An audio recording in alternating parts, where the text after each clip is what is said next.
The Young Lawyers Division of the Mississippi Bar annually sponsors the Mississippi High School Mock Trial Competition. And recently at the Oxford Regional, as a judge, I was able to commend both teams. I think one team had 2 children or grandchildren of the Faris Law Firm on the mock trial competition team. And I encourage them to always seek higher ground. Sometimes people think you want a mean and nasty lawyer, but only mean and nasty people hire mean and nasty lawyers.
It's the mechanic part. Okay, hold on just 1 minute. He was just pulling the car in. What I'm saying, what's wrong with they? Well, what happened, that's why I need to talk to a mechanic. What happened is this lady, my client, took her car in and got the oil changed, and then there was, after she left, there was all kind of burning smell and clunking and this and that, and so she called them and they said bring it in the morning, and the next day she did. They sprayed, they said, well, there's just some oil that was spilled during the oil change, and they sprayed her hot engine with cold water, and then she took off and her car blew up. The engine has holes in it, and Shell had it towed, I believe, to Marty's Imports. Oh, Shell had it towed here. I think so. That's why I need to talk to Marty. So they're suing Shell, or who they're suing? No, I'm trying to figure out what went on. I don't know enough about cars to even know. She filed it. The district manager, Mike Williams for Shell, said that it could be a factory defect in the... I think I remember that. What kind of car was it? What kind of car? Do you remember? Yeah, it's a Toyota RAV, however they say that. I don't know. Oh, yeah, the maroon car. I remember that they had all kind of folks coming out here looking at that thing. Okay. The Shell people did, they had all kind of, they come out here and done all kind of stuff. But if you hold on just a minute, he was just pulling in here. Oh, hey, let me holler at him. Thank you. Hey!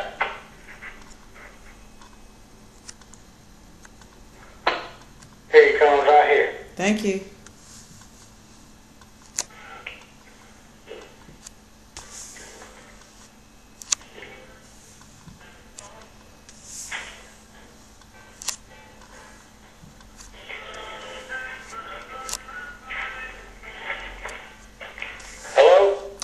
Hi, this is Vicki Hoggett. I'm looking for Marty the mechanic. I'm Marty. Okie doke.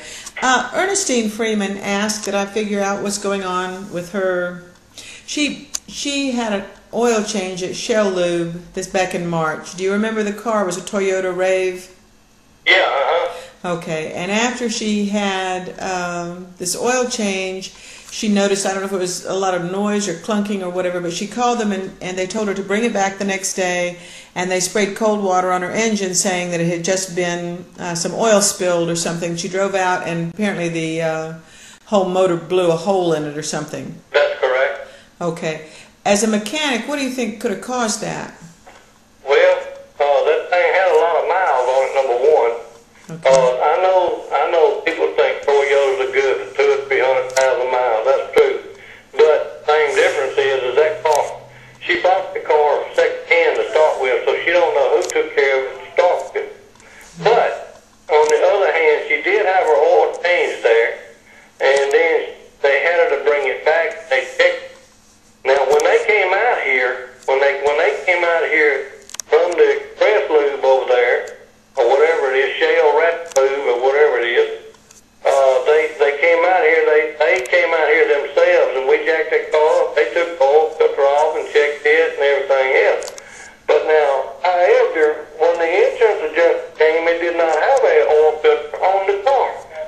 they carried the filter with them. That was wrong. Okay, you know, the thing, I don't know anything about cars, so you're going to have to educate me, but apparently Mike Williams, the district supervisor for Shell, said that it could have been a factory defect in the filter, that sometimes they're double jointed, and asked her if he could take the... If the filter's a defect filter and the oil cannot circulate through the filter, yes ma'am, it's good enough to take that thing, sling the rods out of it. Yeah. Okay, she told him he couldn't take the filter. That's why, you know, I'm wondering why he did. If it were your car and you'd taken it in and the same thing happened, what would you think happened?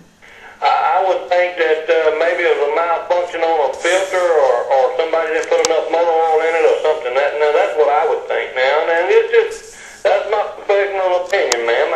You know, really and truly, I looked at it, I can't really tell you what happened or why it slung the rods out of it. I just know it was starving for oil to be able to sling the rods out of it. You knew it was starving for oil for there to...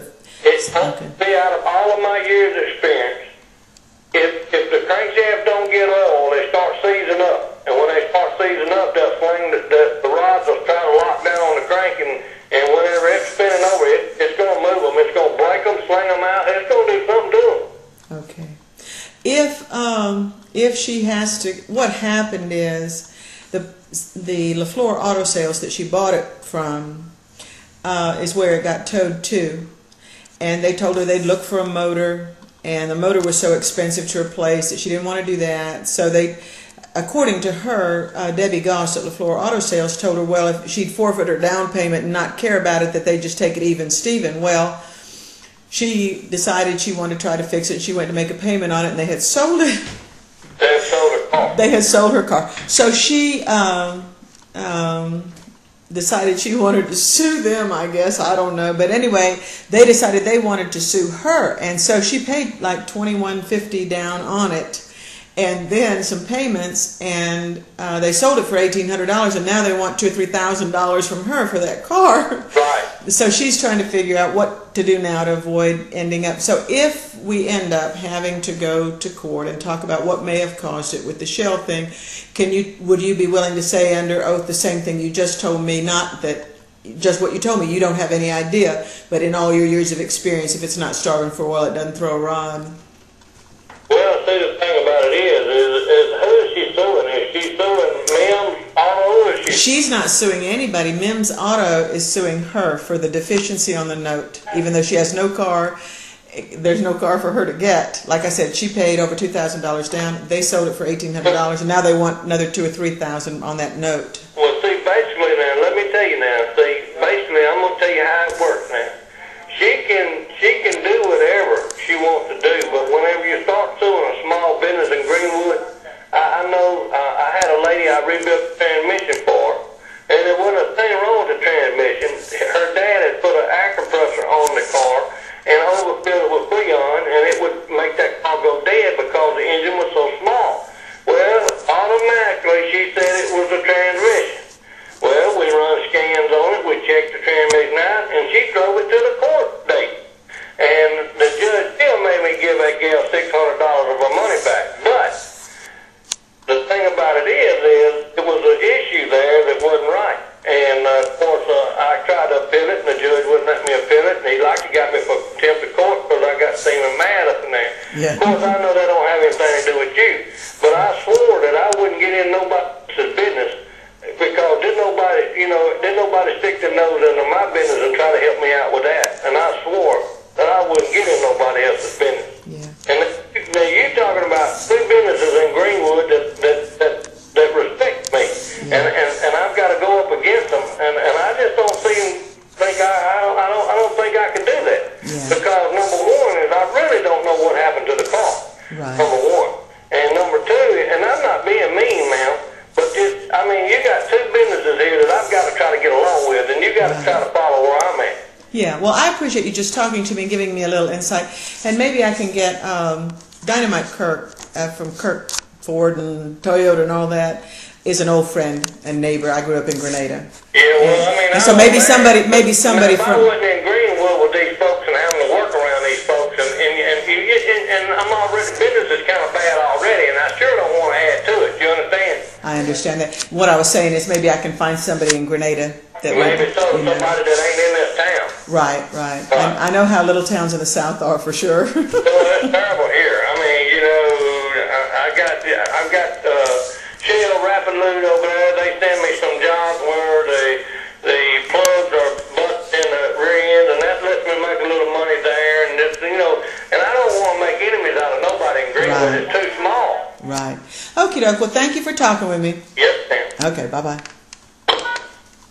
That was Marty Sinport. So he said that he doesn't think an engine in all his years of being a mechanic throws a rod without being starving for oil, and he thinks it may have been the oil filter. But he's only guessing, and he knows it wasn't right for them to take the oil filter. He's not willing to serve as a witness. Okay, so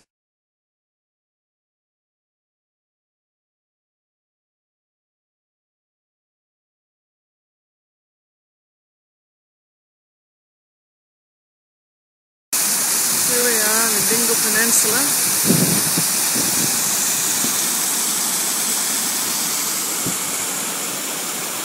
Winding road up the mountain.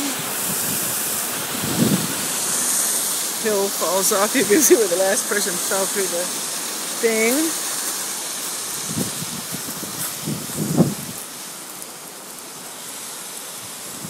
Lakes. Huh. Charming streams. Lakes. Yeah, look up there. Look up there at the wafting across the top, and the sign says for all the buses, and well, I'll go up and show it to you. It says if you're a bus or a truck, and it won't go on the same video if you don't shoot it now. Sorry, sweetie. Let me see if I can find a target.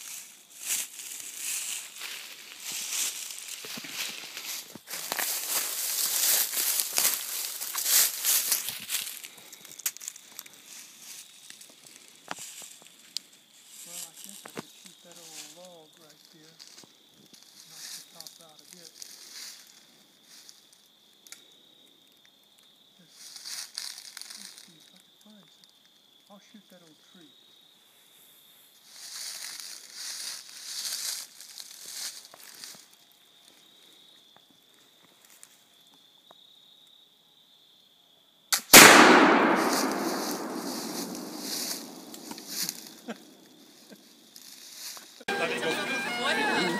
You're on video, you know.